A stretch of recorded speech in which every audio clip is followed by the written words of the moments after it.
Durante la guerra con Irak, Irak enfrentó un delicado panorama social, político y económico, además de los costos materiales humanos durante ese periodo. También hubo una disminución drástica de los ingresos del petróleo, mi petróleo, de hasta $15 por barril. El apoyo que tuve en esta guerra por parte de Estados Unidos y naciones occidentales me alentó a buscar ejercer liderazgo en la región. Y adivinen qué se me ocurrió en 1990. A los países productores de la región les pedí una reducción en la producción del petróleo para lograr que el precio del barril aumentara de $12 a 25. Que las monarquías del Golfo Pérsico condonaran la deuda de guerra equivalente de $60.000 millones. Y en tercer lugar, nada más y nada menos, amenacé con volver a reclamar la soberanía de Kuwait y anexionar el territorio si no se cumplían mis peticiones. También Arabia Saudita se veía en peligro. Pero, ¿por qué deseaba anexionar a Kuwait? Era porque proporcionaría una salida directa y viable al mar. También, teniendo en sus manos el petróleo kuwaití, dispondría de mayores recursos por concepto de venta al exterior y contaría con mayor influencia para fijar los precios y volúmenes respecto a otras monarquías del Golfo Pérsico. Y al no ver cumplidas mis peticiones, el 2 de agosto de 1990, yo invadí Kuwait. Hola, yo soy Kofi Annan, secretario general de la ONU. De ese momento, claro. Como la ONU se decidió la resolución 660, el 2 de agosto de 1990, donde se invitaba a Irak a no continuar con la invasión. 6 de agosto de ese mismo año, se tomó la gran decisión de bloquear el comercio y exhortar a la liberación de Kuwait.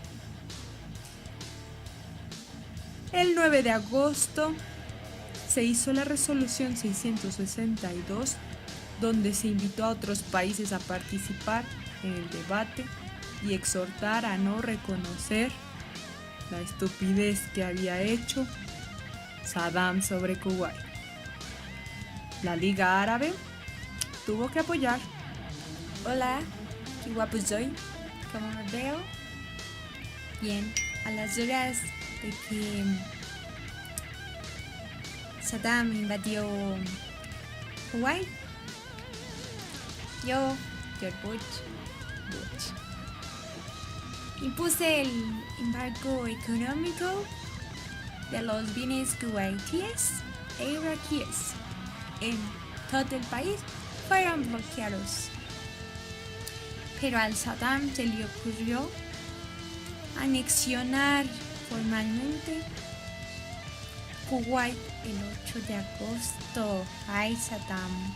¡Ay, Saddam! Y a este caudillo precioso yo, Henry Norman, general de las Fuerzas Armadas de Coalición, prepararía la operación Escudo del Desierto, lanzada el 7 de agosto de 1990 como medida preventiva para evitar un ataque contra Arabia Saudita, que también estaba en riesgo, obviamente, y para dejar en claro que las naciones de Occidente apoyarían el restablecimiento de Kuwait.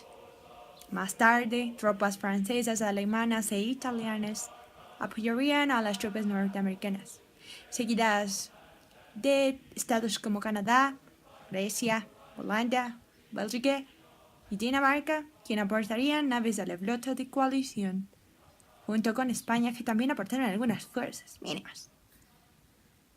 Esto fue la flota de coalición, así como las tropas de Bangladesh, Checoslovaquia, egipcias, marroquíes, etc. Ya estoy enojado. Para el 29 de noviembre de 1990 se aprobó la resolución 678 que autorizaba el empleo de la fuerza, donde se exigió a Irak que saliera de Kuwait antes del 15 de enero de 1991. Si se incumplía el plazo y no había respuesta favorable, todos los países participantes podrían poner en práctica la resolución número 660 y atacar a Irak. Esta resolución estableció un plazo para el régimen de Saddam Hussein. Su retiro de Kuwait tendría que hacerse efectivo el 15 de enero de 1991 y de no llevarlo a cabo se usaría cualquier medio disponible, incluida la fuerza. Sí, estoy enojado.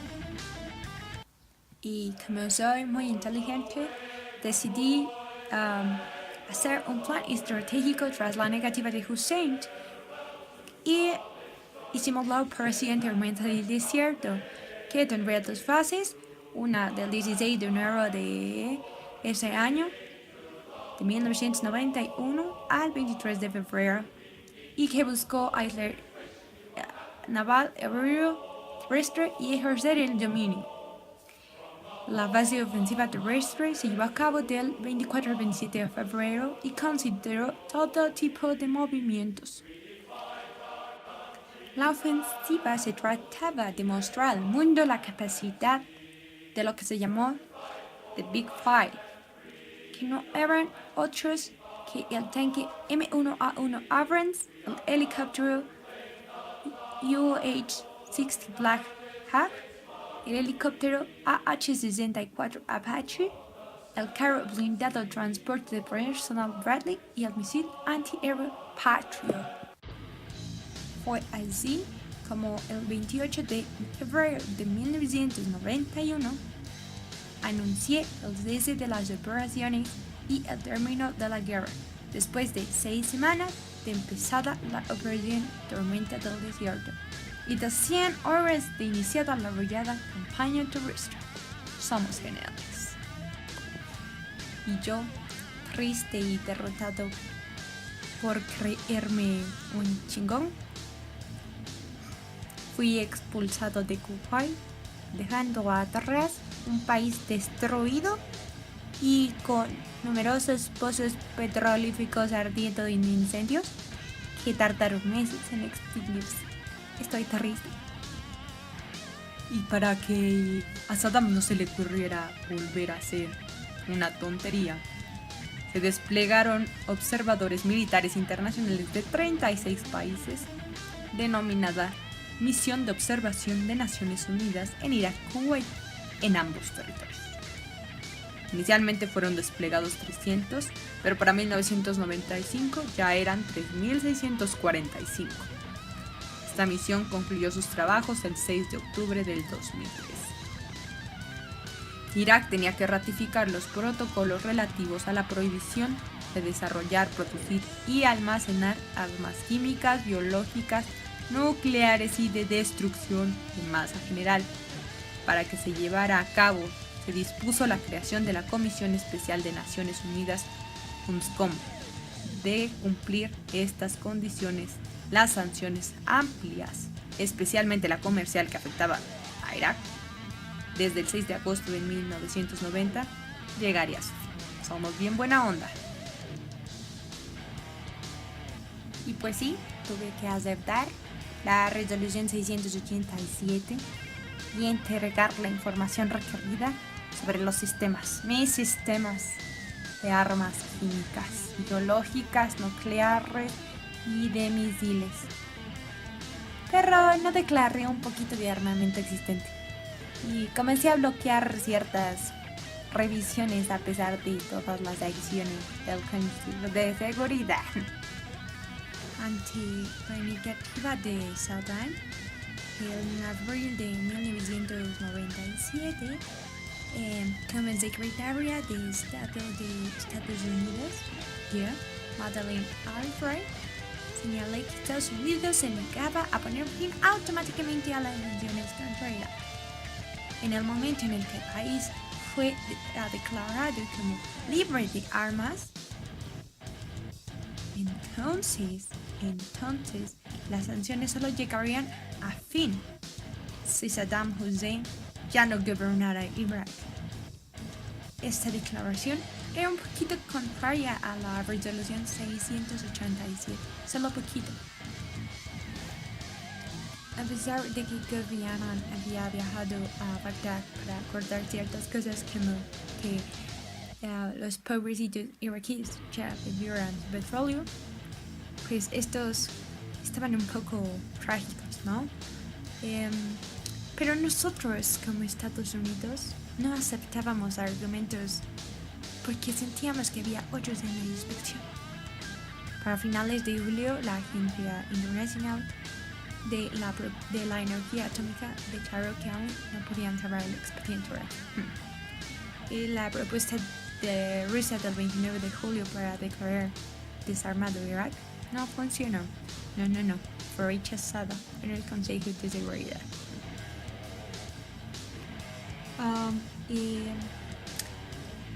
Irak anunció la suspensión de la cooperación con UNSCOM y la AIEA, a pesar de que el Consejo de Seguridad había aprobado las inspecciones. Pero esto no fue lo peor para la UNSCOM.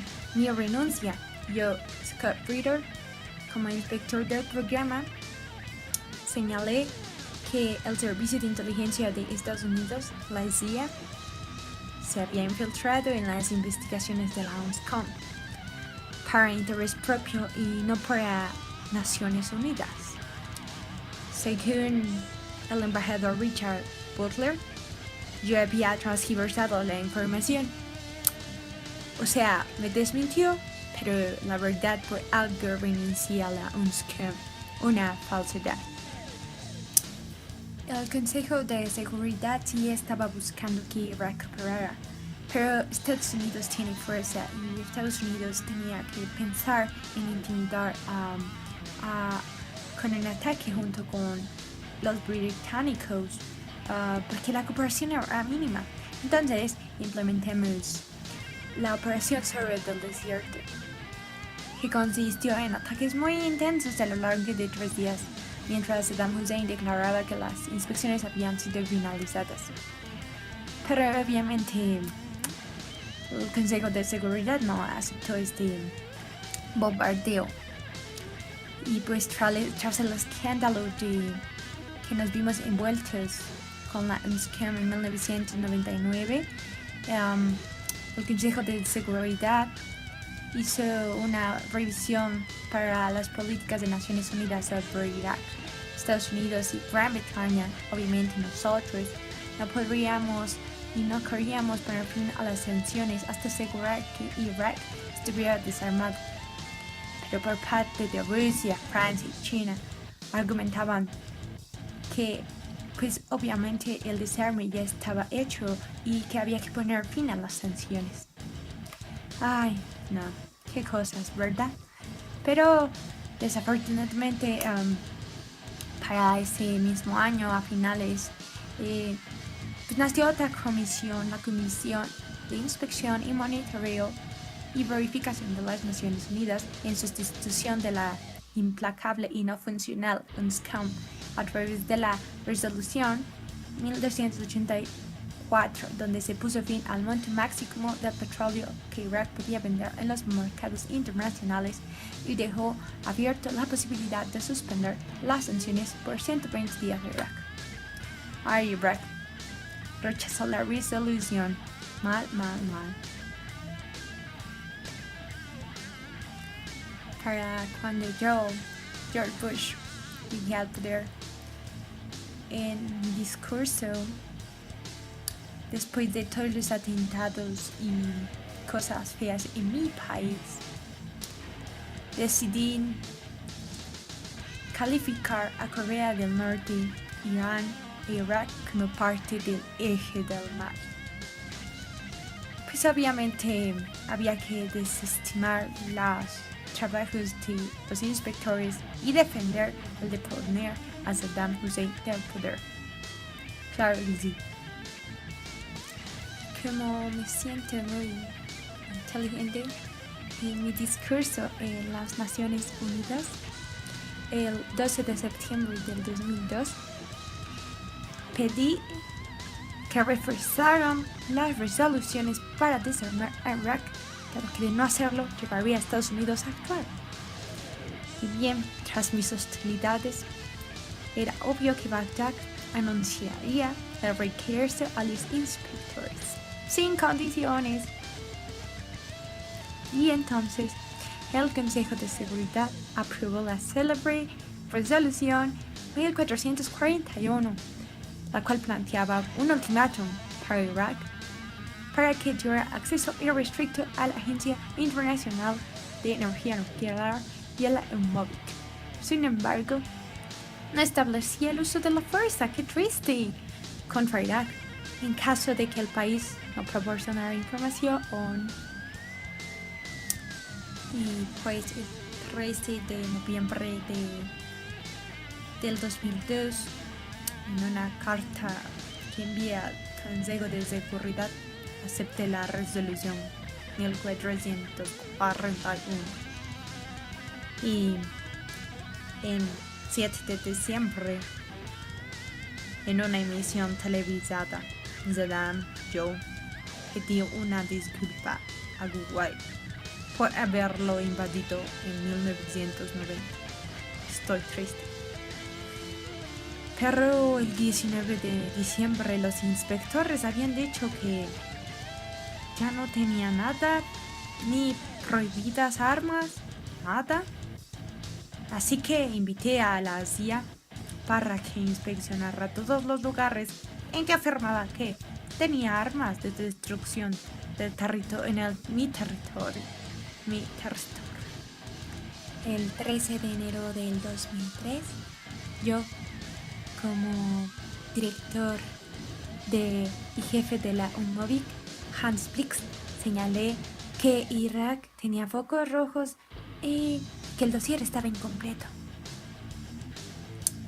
Yo, Mohamed El Baradei, como director de la Agencia Internacional de Energía Atómica, señalé que no era tan fácil decir que había focos rojos, que se requerían más meses de trabajo para encontrar y saber que Irak estaba completamente salvado. Para el 18 de enero, el gobierno de Saudi Arabia me ofreció exilio en el caso de que el Consejo de Seguridad aprobara en resolución que implicaría el uso de la fuerza en contra de mi país. Era obvio que Estados Unidos declararía algo. ¿Y saben qué dijo? Que me ofrecía inmunidad a cambio de que partiera de mi país y así evitaba la guerra. No lo puedo creer. Y yo, por ser tan inteligente, como secretario de Estados Unidos, el 5 de febrero, presenté evidencias concluyentes, realmente eran concluyentes e inteligentes, donde hablaba acerca de los programas de armas de destrucción en masa en Irak, en un esfuerzo por ganar el apoyo de la comunidad internacional. No fue tonto. El 12 de febrero del 2003, los inspectores en Irak encontraron misiles al-Samud con un rango superior de 150 kilómetros, que era de preocuparse. Sin embargo, para el 14 y 28 de ese mismo año y ese mismo mes, informé que mostraba que Irak había cumplido cabalmente con lo dispuesto en la resolución 1441. Y pues el informe fue severo, ya que se contraponía a las declaraciones dadas con anterioridad por Colin Powell. Pero fue difícil porque para marzo de ese año pues se dio a conocer la noticia de que Estados Unidos y Gran Bretaña estaban bombardeando Irak. Y eso molestó, creo que a muchos, incluido Rusia y pues Francia y Alemania. Ay, qué triste. Para el 6 de marzo, declaró que estaba pronto a la guerra. Y el 16 de este mismo año, en un encuentro que sostuvimos en la isla Azores con Gran Bretaña y España, establecimos un ultimátum de 24 horas para que Irak cumpliera con las cuestiones de material de desarme o enfrentaría la guerra. Por su parte, China, Francia, Rusia no estuvieron de acuerdo con nosotros, qué tontos, y pues querían desaprobar nuestro plan. Pero yo como presidente, gran presidente, le propuse a Bush que en 48 horas saliera de Irak con su familia o comenzaría la guerra. Yo le advertí. Yo, el secretario de Defensa, Donald Rumsfeld, les voy a comentar cómo estuvo la onda. Para el 20 de marzo, a las 2:30 am, y a pesar de que las Naciones Unidas no aprobó la resolución, Estados Unidos inició la primera ronda de ataques aéreos contra Bagdad. A las 5:30, hora Londres, tropas británicas iniciaron la invasión a la península de Fao en el sur del país. Entre el 19 y el 20 de marzo del 2003 comenzó la ocupación, que estaba prevista en 4 etapas. La primera consistía en tomar los pozos petroleros del sur de iraquí. La 2, aislar Basora y asegurar los puentes sobre el río Éufrates en las proximidades de Nasiriyah. Se esperaba que la minoría chiita recibiera con alivio a quienes los liberarían, pero no lo hicieron. En la segunda etapa consistía en ingresar a Bagdad y realizar esporádicos ataques al norte con ayuda de la resistencia kurda. No hubo tal ayuda, pero a pesar de la insuficiencia de efectivos y de fuertes tormentas de arena, la etapa fue exitosa. El colapso final del régimen de Saddam Hussein comenzó el 3 de abril del 2003, ya que el aeropuerto internacional de Bagdad cayó luego de 24 horas de lucha y la Guardia Republicana de Saddam, organizada en círculos concéntricos de protección de las infraestructuras del gobierno, ofreció poca resistencia y pareció disolverse sin dejar rastros. Para el 7 de abril ya se había ocupado los palacios del presidente, del primer ministro Tarek Aziz y otros líderes, y al día siguiente comenzaron a aterrizar naves estadounidenses al aeropuerto de Bagdad. La tercera etapa se iniciaría cuando pudieron internarse al oeste de Bagdad, en la región dominada por la ciudad Karbala y Najaf. Además, hubo febriles negociaciones para defender la alianza con Turquía, pero si bien había negado el uso de sus bases para atacar territorio iraquí, no deseaba que la autonomía de los kurdos en el norte del país se tradujera en independencia. En la cuarta etapa, apuntaba a pacificar el país y comenzar su transformación política. Esta etapa ha costado más vidas, no pasa nada, y esfuerzos con las anteriores unidas. La responsabilidad del cuidado y preservación de los bienes del Estado estaban en manos de la Oficina de Reconstrucción y Asistencia Humanitaria, que no contaba con los medios materiales para aprender su tarea, y cuyo jefe, Jay Gardner, estaba en un aumento elíptico en Kuwait, pues Bagdad no era lo suficiente segura. Las fuerzas de coalición continuaban hasta que la actualidad ocupadas combatiendo núcleos de resistencia. Se formó un círculo vicioso que aliena a la población y genera cada vez más oposición, pero lo logramos lo que queríamos. Para el 1 de mayo pude declarar abiertamente sobre la cubierta de un portaaviones USS Lincoln que la misión estaba cumplida, aunque obviamente todavía había un poquito de ocupación tras la declaración del fin de la guerra. Desde el momento que se dio la ocupación en Irak, yo siendo un general retirado del ejército de Estados Unidos, mi nombre es Jay Gardner, Fui elegido por la administración de Bush como el director de la Oficina para la Reconstrucción y Asistencia Humanitaria de ese estado.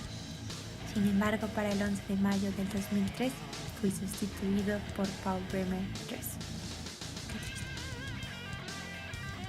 Yo, Paul Bremer, un diplomático, asumí en calidad de autoridad provisional la coalición, cargo que debí mantener hasta después del 30 de junio de 2004 para erradicar todas las trazas del partido Ba'ath del depuesto Saddam Hussein, restaurar la seguridad en la nación que estaba sumergida en la anarquía. Además, logré que el Consejo del Gobierno iraquí redactara antes del 28 de febrero del 2004 una constitución provisional, aceptable obviamente para Estados Unidos, que permitiera convocar a elecciones en mayo de 2004 y le entregara al Estado a fines de ese mismo año a un gobierno provisional local. Este gobierno debería redactar una constitución definitiva y convocar a las elecciones a más tardar el 31 de diciembre del 2004, que finalmente se realizaron el 31 de enero del 2005. El 13 de diciembre del 2003, como parte de una operación conjunta de los kurdos malditos con el ejército de Estados Unidos, fui capturado en las proximidades de su feudo Trik, mi ciudad natal. Permanecí desde entonces y hasta poco antes de mi muerte bajo la custodia de la coalición. Luego de 2 años de juicio, en noviembre del 2006, fui condenado por el Alto Tribunal Penal iraquí, que me encontró culpable de haber cometido crímenes contra la humanidad. ¿Y qué hizo Estados Unidos? Como la ejecución de 140 chiitas de la aldea Dujail en 1982, la guerra contra Irak y la invasión de Kuwait. Fui condenado junto con otros 2 acusados de morir en la horca. El 28 de diciembre del 2006, el Alto Tribunal Penal iraquí confirmó la orden de ejecución para el 2 de enero del 2007. Pero los altos funcionarios iraquíes decidieron adelantar mi muerte antes de la llegada del 2007. Saddam Hussein. Yo fui ejecutado el 30 de diciembre de 2006. En los instantes previos al cumplimiento de mi sentencia, fui insultado por los verdugos chiitas y hecho documentado por asistentes con sus teléfonos celulares, y fue evidenciado en el mundo. Venganza. A pesar de que las cosas se pusieron un poquito difíciles a la entrada de Al-Qaeda, cuando llegué a la presidencia en el 2009, se da un giro trascendental en la política exterior de Estados Unidos, pues Irak pasa a ser algo no tan importante para Washington. En primer lugar, porque ya no era prioridad para la agenda, y en segundo lugar, porque el conflicto con Afganistán se agudizaba cada día. También por otra parte era porque el enemigo ya no era el Islam, sino solamente Al-Qaeda.